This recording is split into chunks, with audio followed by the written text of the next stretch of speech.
Bang. Nice. I'm looking for the drop cloth in here because I got Robert De Niro in there, and I don't want to make sure I'm not got a hit out on me.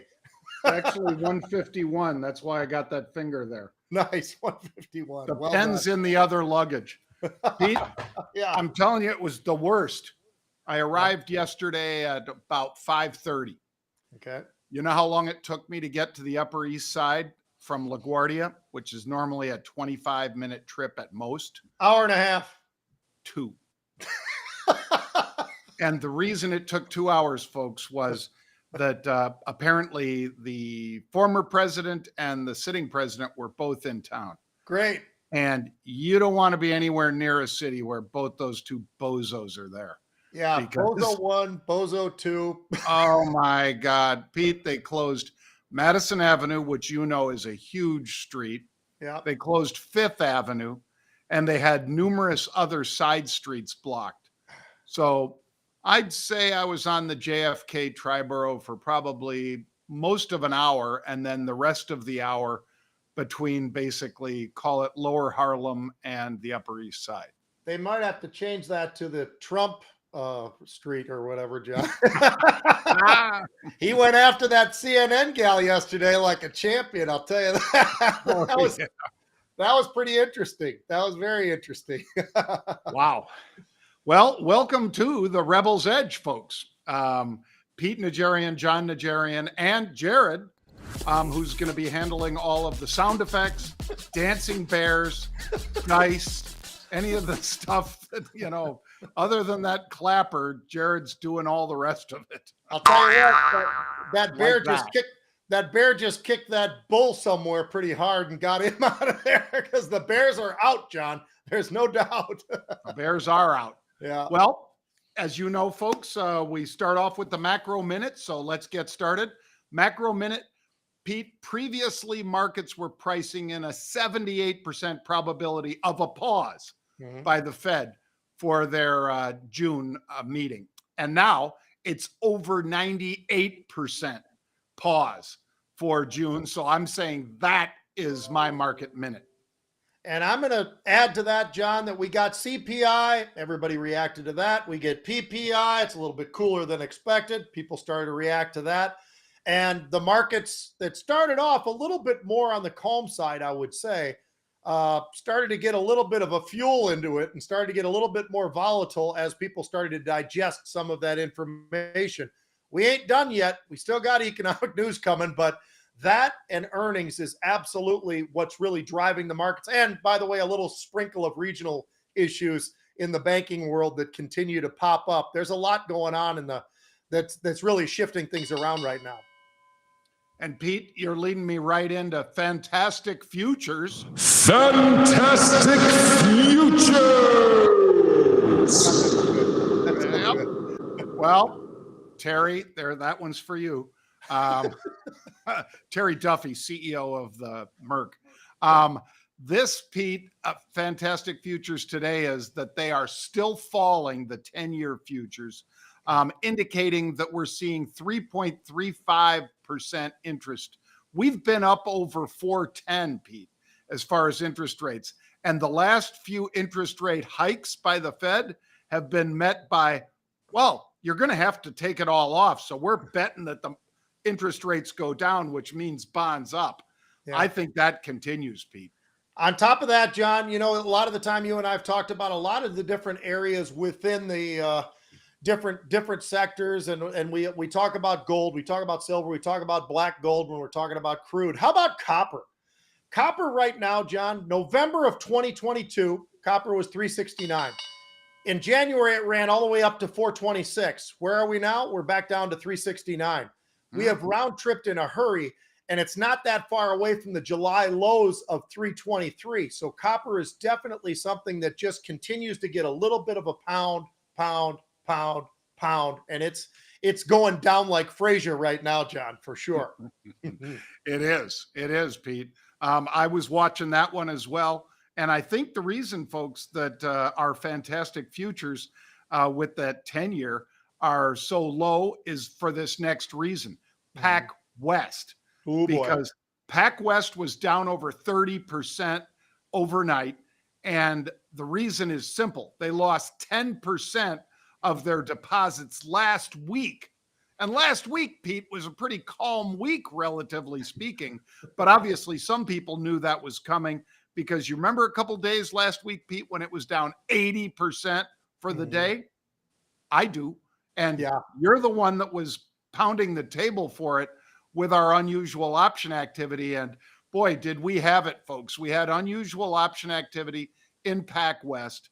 They were buying the 6 puts. This is a 1, folks. If you lay it sideways, that's 6. 6 puts.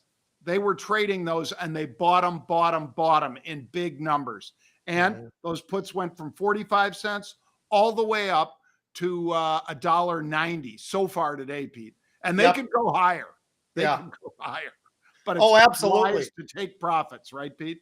Yes, you got to take some off. I did, as a matter of fact, because I did jump on that trade.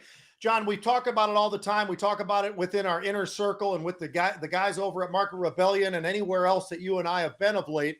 And we've said, hey, look, there is no such thing as a one-day event. There's no such thing as just one stock event, one company.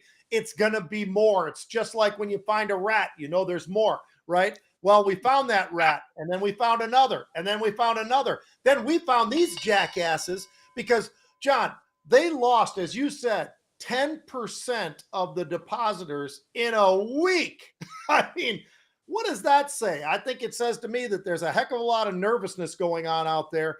People are starting to smell out where they should be going, and there are certain names that have come up more and more and more. And by the way, it doesn't end with Pac West. There's a lot more names, but you'd have to be a subscriber to Market Rebellion to see all that. But we've got a lot more puts that are being bought in different regional banks, John, and in some of the super regional banks as well. And so I think that there's still something to be done here in terms of, I don't think it's done. I think that there are more names out there that are going to have some issues. And I'm not trying to be like a hater or a big bear or anything. It's just a matter of fact, because look at where these loans have gone and where are the buildings now? Are they at 100% occupancy? Are they at 50% occupancy? Who's been loaning the money out for some of these various things? I still think we've got a little ways to go, John. I don't think we're done. And I think, Pete, the reason that 3.35% for the 10-year is where it is the bond market just saying, hey, not only is the Fed going to pause, they're going to start cutting. Now, I have said repeatedly, Pete, I don't think they cut until September. And obviously, that's just my reading of the bonds. It doesn't mean it's written in stone and it has to be then, and things could change between now and then. But I think it's pretty notable that there are so many haters, so many people buying puts on these banks that, wow, it's not just 1 or 2 banks, folks. It's a lot. And we'll get a chance to cover more of that later. But like Pete said, if you were a subscriber to our services, and by the way, if you go to marketrebellion.com/bang, that's marketrebellion.com/BANG, you can get a BOGO. Buy one, get one free. Just go to that site, check it out. If you've never been a subscriber, or if you're a subscriber to another service of ours, but you want unusual option activity, check that one out. All right, Pete, let's jump over into Disney. Down 5%. It kept me from going 3 for 3 because I had upside calls. Well, at the money. Now they're upside calls in Disney. And it just, they stunk it up yet again. I mean, direct to consumer was up about $5 billion, $5.5 billion. That's good. Parks and recreation, 17%. That's good. But you know what? They lost 8 million streamers in India, Pete. Yeah, those numbers are real, and they're really awful across the board, John, on many of the different fronts that we're looking at right now. The other thing I'd also mention is there were some issues even with ABC and ESPN, John. I mean, that was another area where you just kind of go, what in the world's going on? It's the business model of that down about 35%. I mean, that's pretty awful. Now, we all thought the parks, and we were right. The parks actually did carry things. So that part of it was great. But to your point, streaming, and particularly from a global perspective, that wasn't so good. Disney Plus, I'm not sure that's so great. I'm not sure what pricing model they're going to want to be using next, John, because that is something that Iger's targeting right now. They're talking about YouTube getting in there together. All of that, they're going to have to price it right. And is that going to work? And this goes way back almost a decade, John, where you and I used to go on television and we were talking on Fast Money, and you and I would talk about it. And we said, look, there's a bit of an issue out here. These guys should buy Netflix. It's trading $60 a share.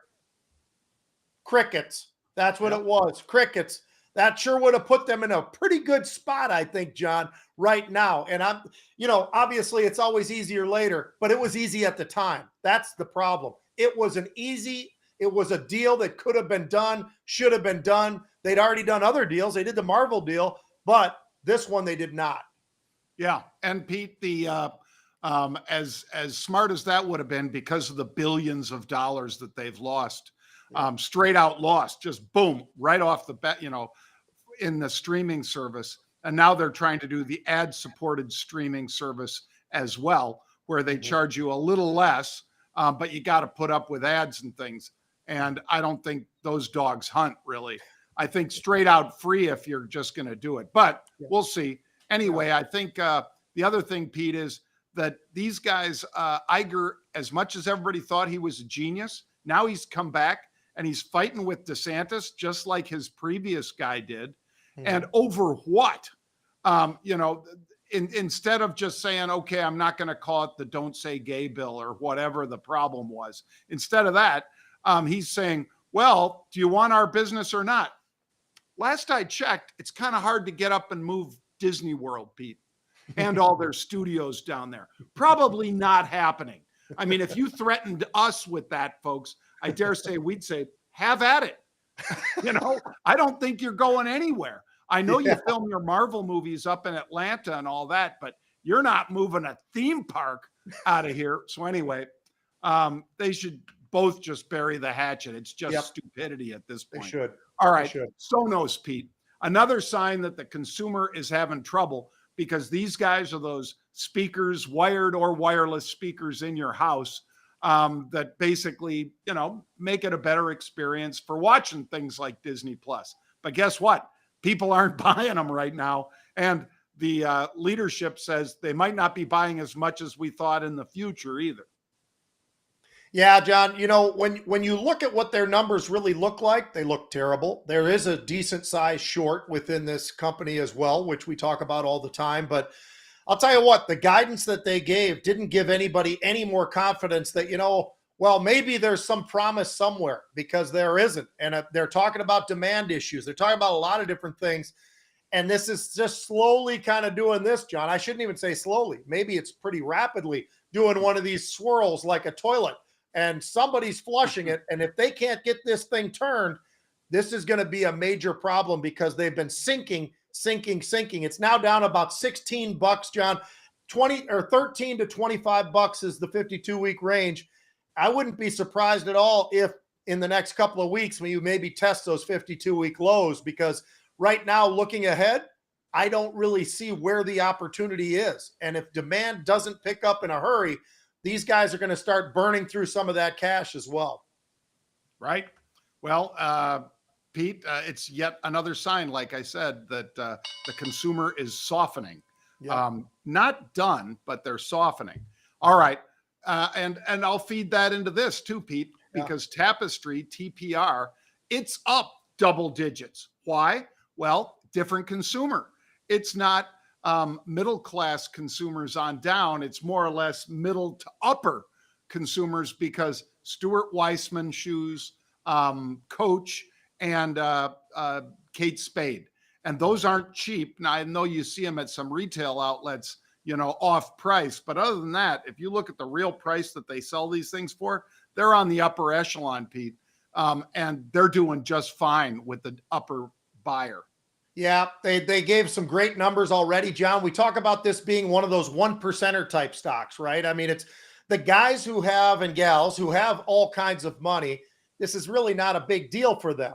It's a big deal for many of the rest of us, but for those with that 1% crowd, it's not a big deal. They continue to go on buying. As a matter of fact, when you look at that guidance, John, it's extremely strong. They're talking about looking at Coach that was up 12%. You look over at Weitzman, as you pointed out, that's another one, Stuart Weitzman, that's up about 10%. They did have a little bit of a flutter down, not quite as good, but still positive in some of the other product lines. But Coach really is carrying it right now, John. It's a very, very important piece for them. And they look like they're doing everything right, and the demand is there. We talk about a lack of demand. In this particular case, that 1% crowd's big enough that they can make an impact, and they certainly are on Tapestry. Yeah, well, good for Tapestry, bad for Sonos. All right, Pete, let's hit some of these sports headlines, including one of your favorite teams to hate from time to time, the Commanders. Well, we kind of love them because Ron Rivera, who's been a friend. He was Paul, our brother's roommate in college. They were bookend outside linebackers at Cal Berkeley.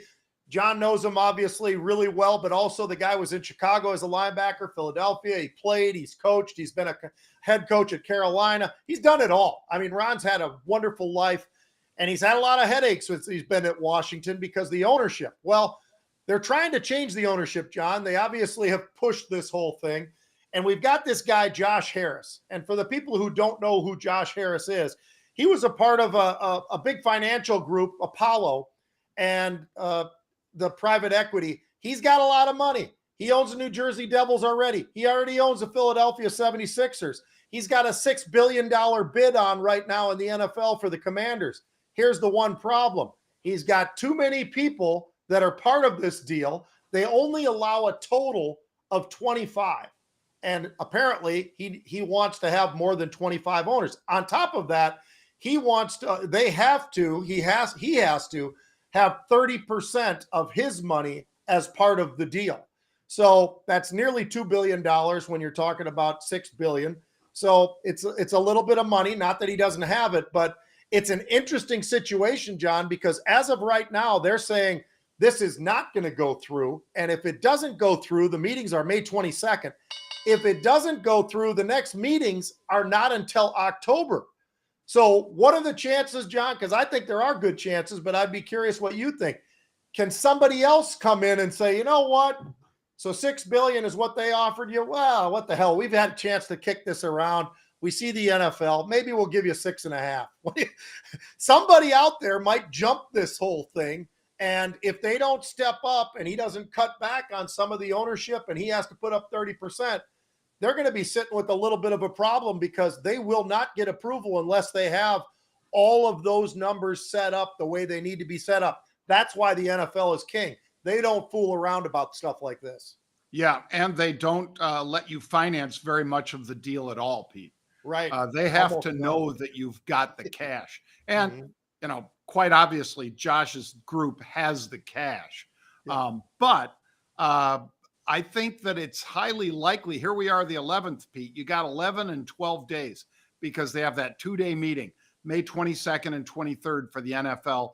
And if they don't pass it then, I think between then and October, there will be competing bids, Pete. You know, we know Bezos was looking at it. And maybe he backed off a bit. But if all he's got to do is basically stay strong and hover around, you know, his $5.5 billion bid or whatever, and then at the last minute, maybe he says, okay, I'll make it $6.1 billion between then and October. Then these guys sit there leapfrogging each other like you and I talked about last week with Ryan Reynolds and maybe Snoop Dogg or that other consortium, unless they get together, which they might. But I think this will be an interesting one.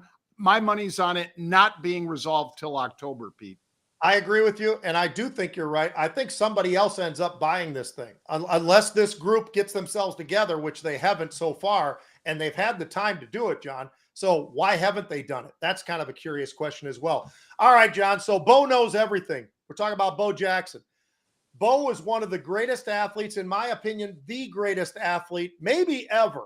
I know other people could come up with somebody else, Jim Thorpe, whoever they want to, but he did things that nobody else has ever done, John. He and I got a chance to meet each other. We played an all-star game together. We played in the Japan Bowl coming out of college, all-star game. I'll tell you what, couldn't find a better person. And you know, when you're looking at a guy who's 6'2", 230 pounds, who runs a 4.1940, you're looking at a guy who's pretty impressive, I would say. He ran track.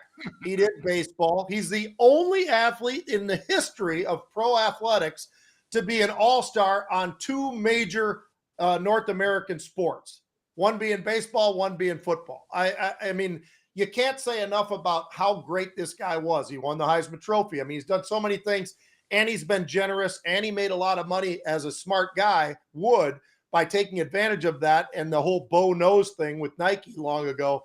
Just an amazing guy. So here's a question for you, John. What do you think is struggling for him right now? Now, he has the hip. He's had other things. He's had hiccups for a year.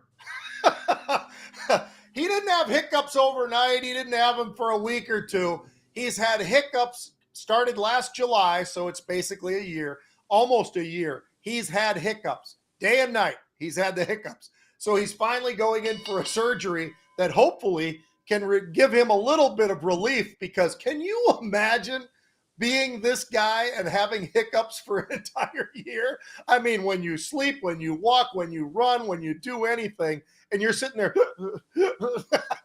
that's got to be the worst thing ever. So What do you think? I mean, he's a Chicago guy right now. You're back in New York. You're all over the place. I mean, you've been in Puerto Rico, Chicago, New York. I mean, holy smokes. But so what do you think about Bo? Is that the strangest thing you've heard? Or have you heard something weirder than that? No, that's pretty strange. But here's a strange cure, Pete. I looked it up when you told me you wanted this topic, and I saw that one of the cures for the hiccups is saying the Lord's Prayer backwards. That can't be real. That's real. Yeah, it is.